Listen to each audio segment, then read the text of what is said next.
আলহামদুলিল্লাহি রাব্বিল আলামিন ওয়াসসালাতু ওয়াসসালামু আলা সাইয়্যিদিল মুরসালিন ওয়া আলিহি ওয়া সাহবিহি ওয়া বারিক ওয়া সাল্লিম। আম্মা বা'দু ফাআউযু বিল্লাহি মিনাশ শাইতানির রাজীম। বিসমিল্লাহির রাহমানির রাহিম। ওয়াল্লাযীনা ইয়াকুলুনা রাব্বানা হাব লানা মিন আজওয়াজিনা ওয়া যুররিয়্যাতিনা কুররাতা আ'য়ুনিন ওয়াজআলনা লিল মুত্তাকিনা ইমামা। সাদাকাল্লাহুল আযীম। ওয়া ক্বালা an-নাবিয়্যু সাল্লাল্লাহু আলাইহি ওয়াসাল্লাম মান লাম ইয়ারহাম সাগীরানা ওয়া লাম ইউক্কির কাবীরানা ফালাইসা মিন্না। আও কামা ক্বালা আলাইহিস সালাতু ওয়াসসালাম। বাংলাভিউ টিভি চ্যানেলের সাপ্তাহিক ইসলামিক অনুষ্ঠান হেরার জ্যোতি, যারা দেশ বিদেশ থেকে আমাদের অনুষ্ঠান দেখছেন, সবাইকে জানাই আন্তরিক মোবারকবাদ ও শুভেচ্ছা। সম্মানিত দর্শক শ্রোতা মণ্ডলী, ইংরেজি বর্ষের শেষ মাস আগামী ডিসেম্বর। নভেম্বর মাসে প্রায় সব প্রতিষ্ঠানেই বৎসরের শেষ বাৎসরিক পরীক্ষা হতে যাচ্ছে বা হয়ে গেছে। ডিসেম্বর মাসে বিভিন্ন স্কুল কলেজ বা বিভিন্ন প্রতিষ্ঠানে ছাত্রদের ভর্তি কার্যক্রম চলে। আজকে আমরা আলোচনা করব সেই শিশুদেরকে নিয়ে। বিশ্বনবী সাল্লাল্লাহু আলাইহি ওয়াসাল্লামের কী আদর্শ ছিল শিশুদের প্রতি, কী ভালোবাসা ছিল শিশুদের প্রতি, সেই বিষয়গুলো নিয়ে অত্যন্ত গুরুত্বপূর্ণ বিষয়ে আলোচনা করব। আলোচনা পেশ করার জন্য আমাদের স্টুডিওতে আমন্ত্রণ জানিয়েছি বিশিষ্ট আলেমে দ্বীন, বাংলাদেশ জাতীয় ইমাম সমিতি সিলেট জেলা শাখার সম্মানিত সভাপতি মুহতারাম মাওলানা এহসান উদ্দিন। আসসালামু আলাইকুম ওয়া রাহমাতুল্লাহি ওয়া বারাকাতুহু। তো আমরা আজকে যে বিষয়টি আলোচনা করব, সেই বিষয়টি ইতিমধ্যে আপনাদের সাথে আলোচনা করেছি, শেয়ার করেছি। শিশু বলতে আমরা বুঝি যে সমস্ত শিশুরা মায়ের চতুর্পার্শ্বে থাকে, স্কুল কলেজে যায় না, তাদেরকে আমরা বুঝি। কিন্তু ইসলামে তার একটা সংজ্ঞা আছে, আমাদের দেশীয় ভাষায় একটা সংজ্ঞা আছে।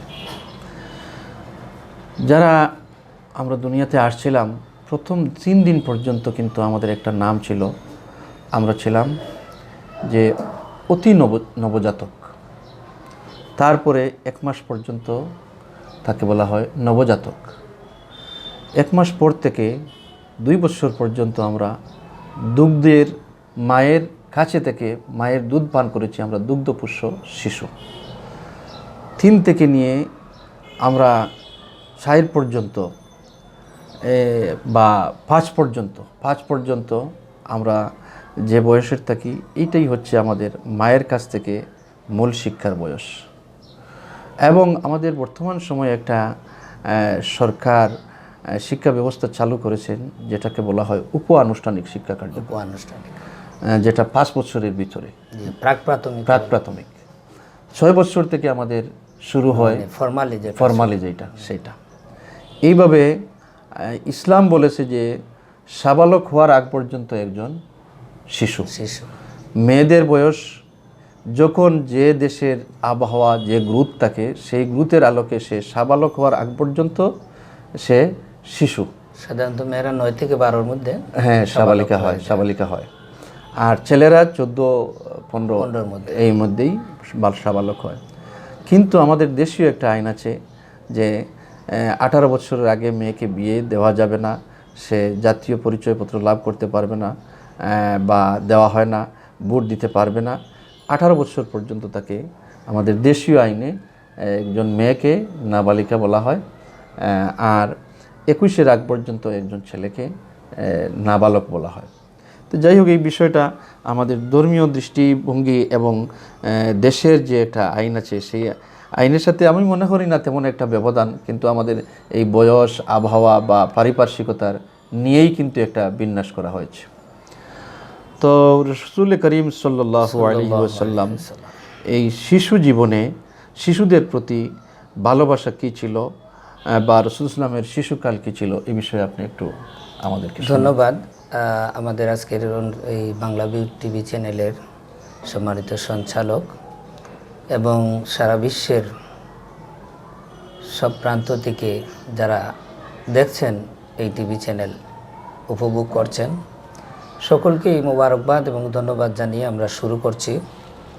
نحمده ونصلي على رسوله الكريم أما بعد فأعوذ بالله من الشيطان الرجيم بسم الله الرحمن الرحيم المال والبنون زينة الحياة الدنيا والباقيات الصالحات خير عند ربك ثوابا وخير أملا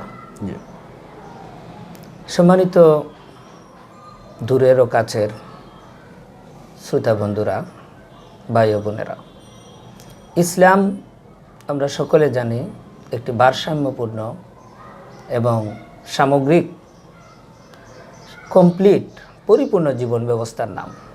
যে জীবন ব্যবস্থায় এমন কোনো বিষয়ে ছুটে যায় নেই, এমন কোনো বিষয়ে বাদ পড়েনি যে বিষয়ে আল্লাহ রসুল সাল্লাল্লাহু আলাইহি ওয়াসাল্লামের দিক নির্দেশনা নাই। বিশেষ করে মানব জাতির সূচনা হচ্ছে তার শিশু দিয়ে, শৈশবকাল দিয়ে। আমরা যেমন একটা সময় পার করে এসেছি শৈশবকাল, ঠিক আমাদের প্রিয় নবী মুহাম্মদুর রাসূলুল্লাহ সাল্লাল্লাহু আলাইহি ওয়াসাল্লাম এরকম একটি সময় পার করে এসেছেন যখন তিনি শিশু ছিলেন। তিনি মায়ের গর্ভ থেকে জন্মগ্রহণ করেছেন।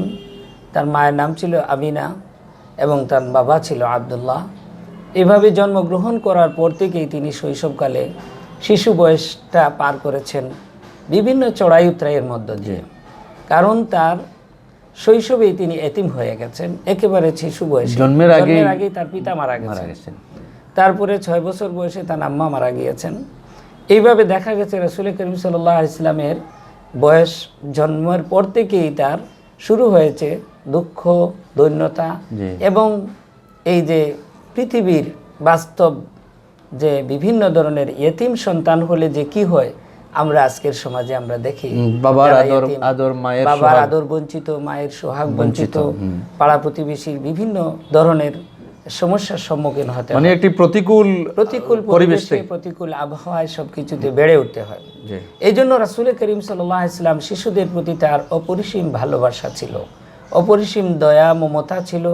এজন্য দেখা গেছে রাসূল করিম সাল্লাল্লাহু আলাইহি ওয়াসাল্লাম যখন শিশু ছিলেন, যখন তিনি হালিমাতুস সাদিয়া রাদিয়াল্লাহু তাআলা আনহার ঘরে তিনি দুগ্ধ পানের জন্য সেখানে আনিত হলেন, আর সেই জায়গায় গিয়েই তিনি প্রথমেই তিনি যে আদর্শ স্থাপন করলেন। হালিমাতুস সাদিয়া রাদিয়াল্লাহু তাআলা আনহার বর্ণনা যে মুহাম্মদ আমার একটি স্তন থেকে দুধ পান করতেন আর আমার ছেলে আব্দুল্লাহর জন্য আরেকটি স্তন তিনি রেখে দিতেন, কখনো তিনি অপর স্তন থেকে দুগ্ধ পান করতেন না।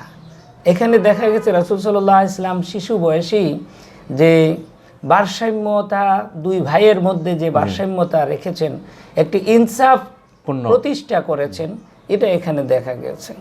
এইভাবে রাসূল করিম সাল্লাল্লাহু আলাইহি ওয়াসাল্লাম শৈশবে শিশুদের সাথে খেলা করেছেন, শিশুদের সাথে উঠা বসা করেছেন, কিন্তু কারোর সাথে কোনোদিন ঝগড়া করেননি, কোনোদিন কারোর সাথে গালিগুলোজ করেননি, কোনো দিন কারোর সাথে মারামারি জড়িয়ে পড়েননি। এখানে আরেকটি বিষয় আসছে যে হযরত হালিমাতুস সাদিয়া রাদিয়াল্লাহু তাআলা বলছেন যে এই শিশু বয়সে মুহাম্মদ আমার সাথে আমার ঘরের কাজ কামে কিন্তু সহযোগিতা করতেন। সুবহানাল্লাহ। এগুলো হচ্ছে রাসূল করিম সাল্লাল্লাহু আলাইহি ওয়াসাল্লাম তার শৈশবকাল সম্পর্কে যদি শুধু বলা যায় তাহলে বিশাল অধ্যায় এবং লম্বা সময় চলে যাবে। আমরা যেহেতু আমাদের শিশুদের নিয়েই রাসূল করিম সাল্লাল্লাহু আলাইহি ওয়াসাল্লামের আদর্শ এবং শিক্ষা, এই বিষয়গুলো এবং তার প্রেম প্রীতি ভালোবাসা, শিশুদের প্রতি যে মায়া মমতা উদারতা ছিল, রাসূল করিম সাল্লাল্লাহু আলাইহি ওয়াসাল্লাম কৈশোর বয়সেই তিনি দেখলেন যখন সমাজে বিশৃঙ্খলা, নৈরাজ্য এবং শিশুদের প্রতি জুলুম অবিচার, প্রতিবেশী মুসাফির প্রতীকদের প্রতি জুলুম অবিচার, দুর্বলের প্রতি অবিচার, তখন তিনি গড়ে তুলেছিলেন। তখনই তিনি উদ্যোগী হয়েছিলেন যে এই সমাজ ব্যবস্থাতে পরিবর্তন করা দরকার। এই জন্য তিনি গঠন করেছিলেন হিলফুল ফুদুল নামীয় সংগঠন। এটা ছিল শিশু কিশোরদের নিয়েই এই সংগঠন। এটা ছিল অন্যায় প্রতিরোধ করা, জুলুম অবিচার দূর করা, সমাজের বৈষম্য দূরীভূত করা এবং অধিকার বঞ্চিত মানুষের অধিকার পুনঃপ্রতিষ্ঠিত করা। এই জন্যই ছিল হিলফুল ফুদুল সংগঠন। আমরা যদি দেখি রাসূল করিম সাল্লাল্লাহু আলাইহি ওয়াসাল্লাম শিশুদের নিয়ে কি বলেছেন, দেখেন যে রাসূল করিম সাল্লাল্লাহু আলাইহি ওয়াসাল্লাম বলেছেন মাল্লাম ইয়ারহাম সাগীরানা ওয়া ইয়ারিফ হাক্কা কাবীরানা ফালাইসা মিন্না। যে ছোটদের স্নেহ করে না এবং বড়দের অধিকার সম্পর্কে জানে না বা বড়দেরকে শ্রদ্ধা করে না, সম্মান করে না, সে আমার উম্মত নয়। কত গুরুত্বপূর্ণ কথা এবং কত গুরুত্বপূর্ণ একটা বাণী এবং একটি আমাদেরকে একটা সংকেত দিয়েছেন যে উম্মত নই, যে ছোটদেরকে স্নেহ না করলে, বড়দেরকে সম্মান না করলে। তাহলে আজকের সমাজে যদি আমরা দেখি যে শিশুদের প্রতি কেমন আচরণ করা হচ্ছে। রাসূল করিম সাল্লাল্লাহু আলাইহি ওয়াসাল্লাম শিশুদেরকে বলেছেন বেহেশতের প্রজাপতি, বেহেশতের ফুল, এবং তাদেরকে বলেছেন, রাসূল করিম সাল্লাল্লাহু আলাইহি ওয়াসাল্লাম বলেছেন শিশুরা আমার চোখের ঠান্ডক, চোখ শীতলকারী। হুসাইন রাদিয়াল্লাহু তাআলা আনহু সম্পর্কে রাসূল করিম সাল্লাল্লাহু আলাইহি ওয়াসাল্লাম বলেছেন হুসাইনু মিন্নি ওয়া আনা মিনহু। হুসাইন যখন শিশু ছিলেন এবং শিশু বয়সে তিনি দৌড়ে আসছেন মসজিদে নববীতে, রাসূল করিম সাল্লাল্লাহু আলাইহি ওয়াসাল্লাম খুতবা দিচ্ছেন এবং সেখানে হুসাইন রাদিয়াল্লাহু তাআলা আনহু আসছেন লাল জামা পরে এবং হেলে দুলে হাঁটতেছেন যেন পড়ে যাবেন। রাসূল করিম সাল্লাল্লাহু আলাইহি ওয়াসাল্লাম মিম্বর থেকে নেমে গিয়ে তাকে কুলে নিলেন এবং কুলে নিয়ে চুমু খেলেন, তারপর আবার তিনি মিম্বরে উঠে খুতবা দিলেন। সুবহানাল্লাহ, সুবহানাল্লাহ। আজকে আমরা দেখা যায় মসজিদে গেলেও শিশুদের প্রতি অনেক ভৎসনা, শিশুদেরকে তাড়িয়ে দেওয়া হয়। মসজিদ থেকে নামাজ শেষে শিশুরা হইচই করেছিল, তখন তাদেরকে বিতাড়িত করা হয়, মারধর করা হয়। এটা কখনো রাসূলের আদর্শ, এবং এটাও বলা হয় আর কোনোদিন যেন মসজিদে না আসে। এই যে দৃষ্টিভঙ্গি, এগুলো আমাদের পরিবর্তন করতে হবে। শিশুদের প্রতি আমাদের ভালোবাসা, আমাদের উদার দৃষ্টিভঙ্গি পোষণ করতে হবে, কারণ তারা আমরা যে সময়ে থাকবো না পৃথিবীতে সেই সময়ের জন্য তারা সৃষ্টি হয়েছে।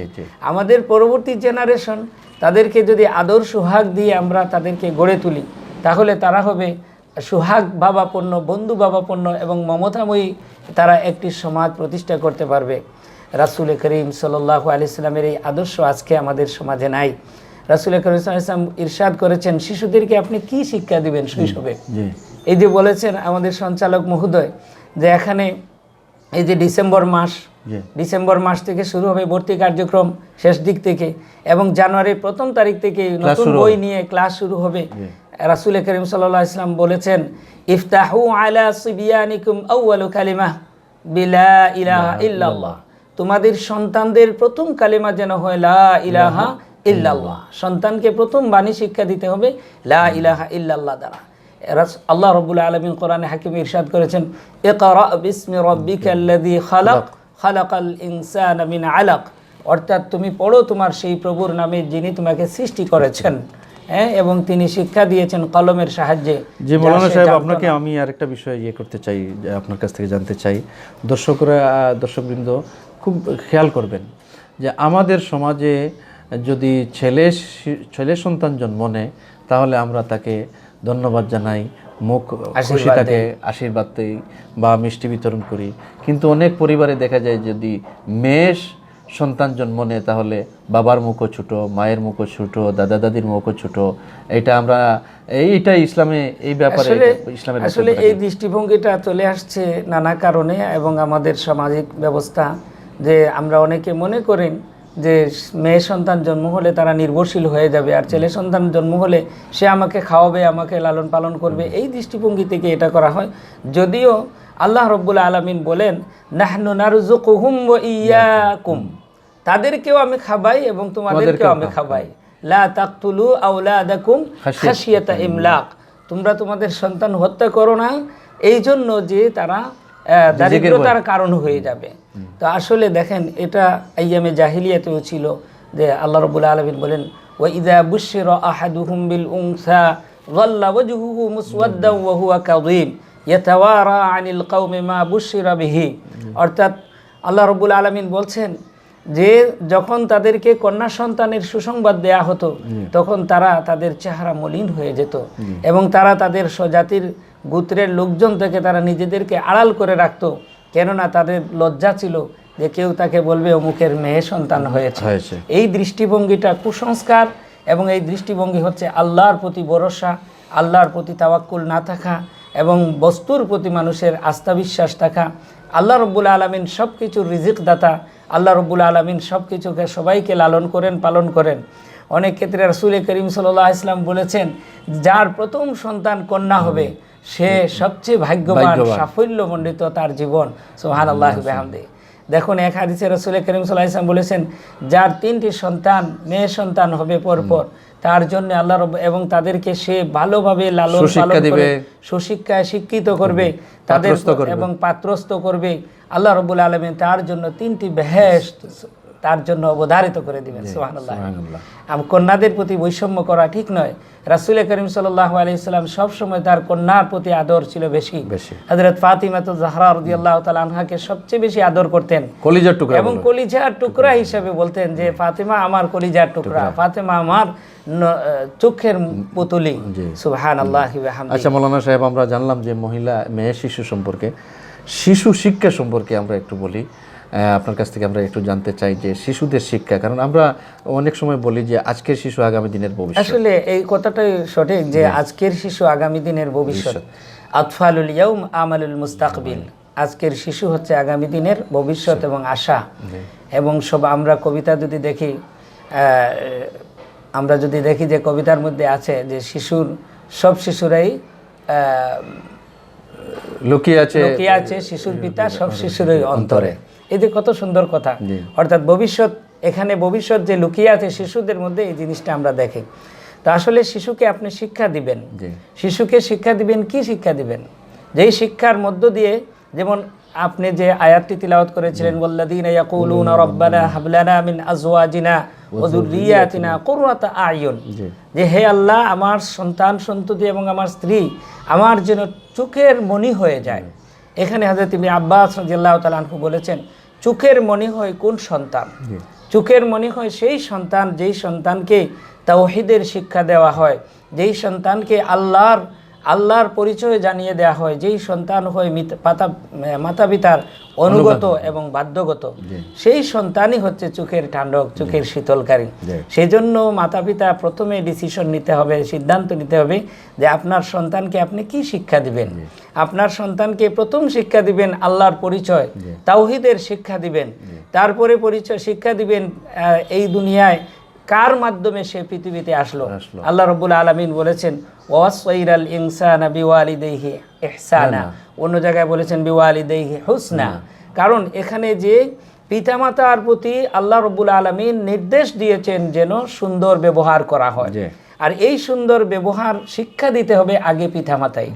পিতামাতার পারিবারিক পরিমণ্ডলে যদি সন্তান এই শিক্ষা না পায়, তাহলে সেই সন্তান হয়ে যায় চঞ্চল, এবং সেই সন্তান হয় অবাধ্য, এবং সে পাড়া প্রতিবেশীর সেই সমাজবিরোধী হয়ে যায়, রাষ্ট্রবিরোধী হয়। সেই জন্য যেই পরিবারে ধর্ম শিক্ষা থাকে, যেই পরিবারে আল্লাহর প্রতি আনুগত্য থাকে, রাসূলের শিক্ষা থাকে, সেই পরিবার থেকে একজন সুসন্তান জন্ম নেয়। এটাই দেখা গিয়েছে। আমরা যদি দেখি যেই সন্তানগুলো বিভিন্ন কলোনিতে বসবাস করে এবং বিভিন্নভাবে যাদের পিতামাতা নাই, লালন পালন ও সুন্দরভাবে আদর যত্ন নাই তাদের মধ্যে, রাস্তাঘাটে সেই ছেলেগুলি দেখা গেছে যে সন্ত্রাসী হয়, সে কিলার হয়, সে বাড়াটে মাস্তান হয়ে যায়। আমরা যদি সেই দিক থেকে চিন্তা করি, আমরা আমাদের সন্তানকে শিক্ষা দিব প্রথমে আল্লাহর পরিচয়, এই দুনিয়াতে কেন সে আসলো, কার মাধ্যমে সে আসলো, এই দুনিয়া থেকে সে আবার চলে যাবে, গেলে কোথায় যাবে, সেখানে গেলে এই দুনিয়ার হিসাব নিকাশ সম্পর্কে তাকে কোনো জিজ্ঞাসাবাদ করা হবে কিনা, এই বিষয়গুলি তাকে জানিয়ে দিতে হবে।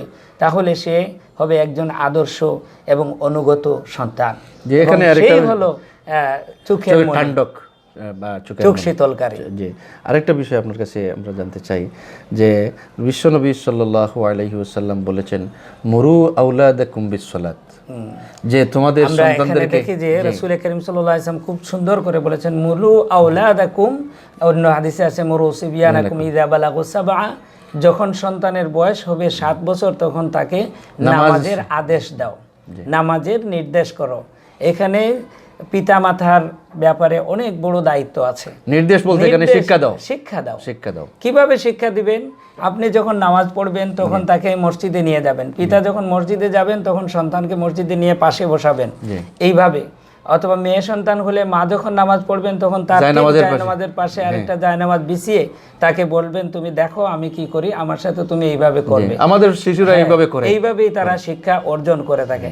এরপর রাসূল সাল্লাল্লাহু আলাইহি ওয়াসাল্লাম আরো বলেছেন, এই হাদিসটি শেষ নয়, যে বলেছেন যখন তার বয়স 10 বছর হবে তখন তাকে মৃদু শাসন করো, মৃদু শাসন করো, এবং ছেলে মেয়ের মধ্যখানে বিছানা আলাদা, ফাররিকু মাদাজিআহুম, তাদের বিছানা পৃথক করো। কারণ তাদের মধ্যে তখন বয়ঃসন্ধিক্ষণ শুরু হয়ে যায়, তখন সেই সময়ে তারা ছেলে মেয়ে এইগুলো বুঝতে শুরু করে, এই জন্য তাদের বিছানা আলাদা করতে রাসূল করিম সাল্লাল্লাহু আলাইহি ওয়াসাল্লাম নির্দেশ দিয়েছেন। আজ মৌলানা সাহেব আমরা শেষ পর্যায়ে চলে আসছি। সম্মানিত দর্শক শ্রোতাবৃন্দ, আশা করছি বিষয়টি আপনাদের কাছে অত্যন্ত সুন্দর লাগবেও, কারণ আমি আমার নিজ থেকে বেশি ভালোবাসি আমার ছেলে মেয়েকে। আমি চাই আমি যতটুকু পড়ালেখা করেছি তার থেকে অধিক শিক্ষিত হোক আমার ছেলে, আলোকিত হোক। তো যাই হোক, আমরা এ পর্যায়ে আপনার কাছ থেকে জানতে চাই যে শিশুদের প্রতি অন্যায় অবিচার সম্পর্কে ইসলাম কি বলেছে? মারাত্মক বিষয় যে আসলে শিশুদের প্রতি আজকে যে দেশে দেশে রাষ্ট্রে রাষ্ট্রে বিভিন্ন যুদ্ধ বিগ্রহে শিশুদের সবচেয়ে বেশি ক্ষতিগ্রস্ত হয়। কোনো দেশে যখন যুদ্ধ বিগ্রহ শুরু হয় সবচেয়ে বেশি ক্ষতিগ্রস্ত হয় শিশুরা এবং বৃদ্ধ মানুষ। এই যে আমরা গতকালকেও দেখেছি যে ফিলিস্তিনের গোড় থেকে ধরে ধরে ইসরায়েলি সৈন্যরা শিশুদেরকে নির্যাতন করছে।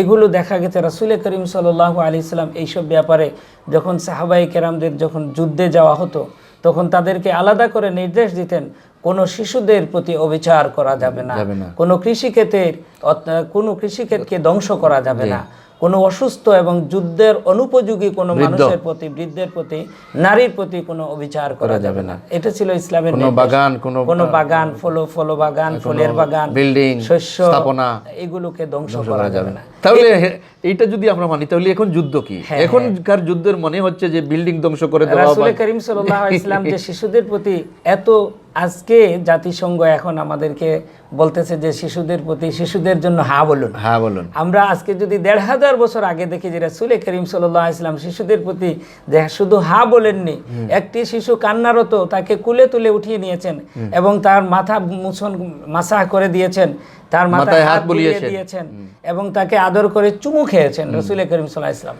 এই যে ঈদগাহের নামাজ পড়ে এক ব্যক্তি রাসূল সাল্লাল্লাহু আলাইহি ওয়াসাল্লাম এক শিশুকে চুমু খাচ্ছেন, এক ব্যক্তি এসে বলেন, আপনি শিশুদেরকে চুমু খান? রাসূল সাল্লাল্লাহু আলাইহি ওয়াসাল্লাম বলেন, হ্যাঁ আমি চুমু খাই, আমি আদর করি, তাদেরকে সোহাগ করি, আমি কোলে নেই। তখন সে বলল, আমার 10টা শিশু আছে কিন্তু আমি একটাকেও চুমু খাই না। রাসূল সাল্লাল্লাহু আলাইহি ওয়াসাল্লাম বলেন, তোমার অন্তর থেকে যদি আল্লাহ ভালোবাসা উঠিয়ে নিয়ে যান আমার করার কিছু নাই। তাহলে চিন্তা করুন যে রাসূল করিম সাল্লাল্লাহু আলাইহি ওয়াসাল্লাম শিশুদের প্রতি কত সোহাগী ছিলেন। শিশুরা খেলতেছে, আল্লাহ রাসূল সাল্লাল্লাহু আলাইহি ওয়াসাল্লাম তাদের পাশে গিয়ে বসে তাদেরকে বলেন, আসসালামু আলাইকুম ওয়া রাহমাতুল্লাহি ওয়া বারাকাতুহু। এইভাবে শিশুদেরকে তিনি বলতেন। হযরত জায়নাব ছিলেন রাসূল করিম সাল্লাল্লাহু আলাইহি ওয়াসাল্লামের পরিবারের উম্মে সালমার সাথে থাকতেন, তখন তিনি তাকে গিয়ে বলতেন, ইয়া জুয়াইনব, আদর করে বলতেন ইয়া জুয়াইনব, এইভাবে বারবার বলতেন ইয়া জুয়াইনব। একবার উমায়েরের একটি ছোট্ট পাখি ছিল, যখন সে মারা গেল তখন রাসূল করিম সাল্লাল্লাহু আলাইহি ওয়াসাল্লাম তাকে খুশি করার জন্য গিয়ে বলেন, ইয়া আবা উমায়ের মা ফাআলান নুগায়ের, তোমার নুগায়েরের কি হলো?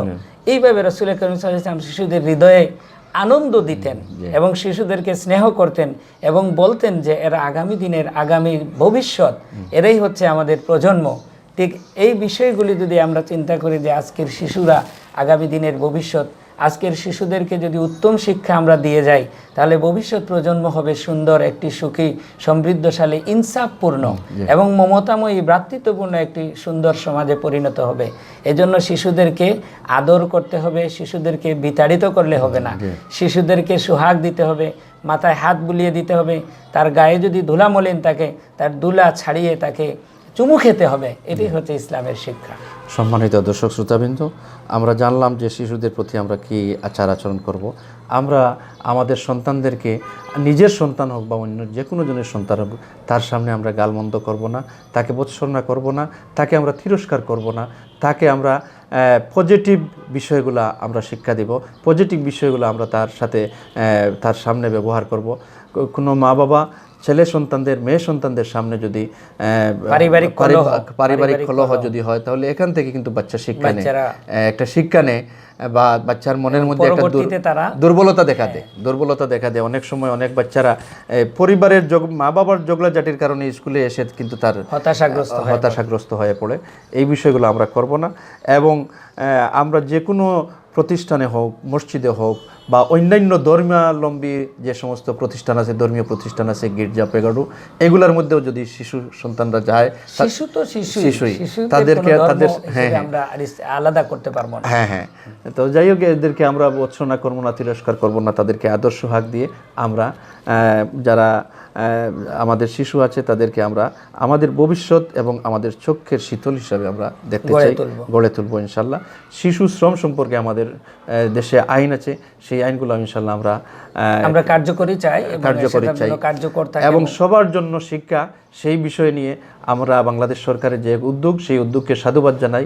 এখানে একটা ব্যাপার যে বিভিন্ন কলোনি বস্তিতে, বিভিন্ন ফুটপাতে যে সমস্ত শিশুদেরকে আমরা দেখতে পাই, তাদের পড়ালেখা করছে না, স্কুলের সময় তারা কাজ কাম করছে বিভিন্ন টোকাই বা এরা যারা আছে তাদেরকেও শিক্ষার আওতায় নিয়ে আসতে আমরা বাংলাদেশ সরকারের প্রতি জোর দাবি জানাচ্ছি। পরিশেষে সবাইকে মোবারকবাদ জানাচ্ছি, ধন্যবাদ জানাচ্ছি। আমাদের এই আলোচনাগুলো নিশ্চয়ই আপনাদের কাছে ভালো লাগবে। আপনারা শেয়ার করবেন, লাইক দিবেন, কমেন্ট করবেন এবং আমাদের বাংলাভিউ টিভি চ্যানেলের হেরার জ্যোতি প্রত্যেক বৃহস্পতিবার রাত 9টায় প্রচারিত হয়।